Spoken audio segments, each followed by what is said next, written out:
It's just me and you.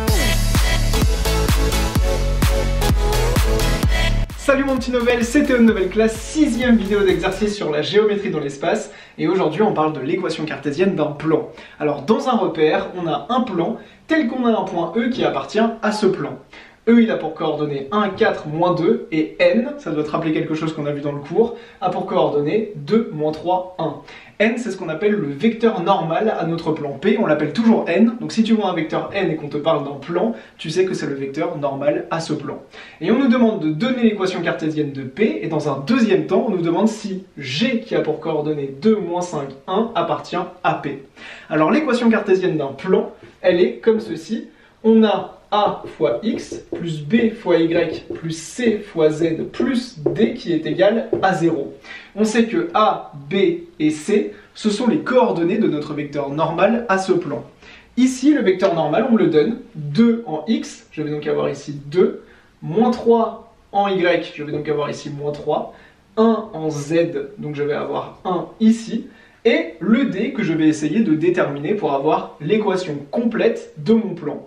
Et bien pour déterminer D, je vais devoir utiliser un des points qui appartient à mon plan pour pouvoir remplacer X, Y et Z par les coordonnées de ce point et calculer D. Et bien ce point, on me le donne juste ici et donc je vais l'utiliser.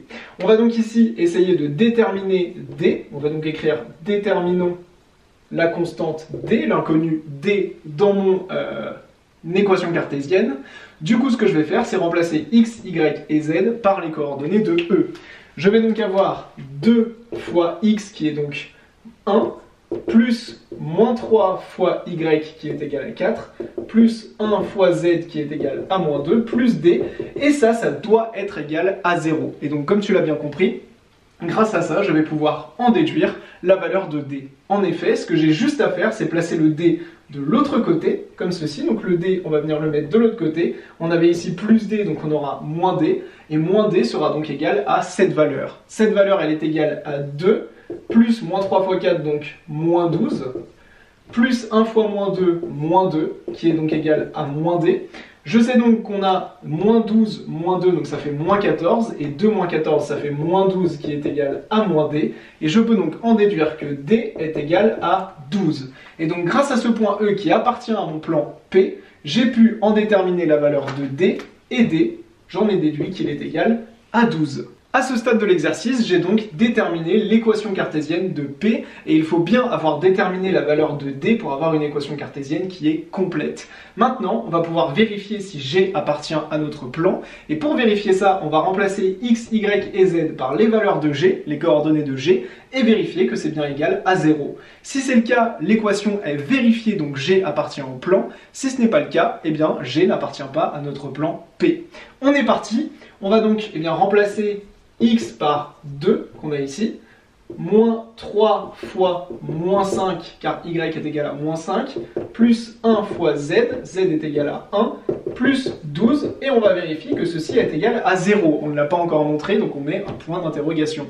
On va donc avoir 2 fois 2 qui sera égal à 4, moins 3 fois moins 5, donc plus 15, plus 1 fois 1, donc plus 1, plus 12, qui est égal à 0, point d'interrogation. 4 plus 15, ça fait 19, 19 plus 1, ça fait 20, et 20 plus 12, ça fait 32. Et donc 32 n'est pas égal à 0. Et comme on n'a pas l'égalité, eh bien on sait que non, G n'appartient pas à notre plan P, dont on a déterminé l'équation cartésienne juste ici. J'espère que cette vidéo d'exercice t'a plu et t'a permis de bien comprendre les équations cartésiennes et comment faire pour les utiliser.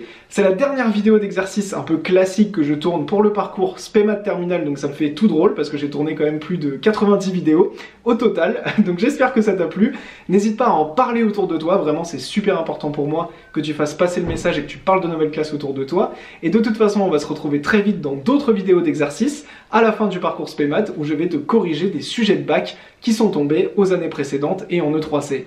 Du coup, je te dis à tout de suite dans les sujets de bac corrigés. Merci à toi et à très vite. C'était Théo, ciao.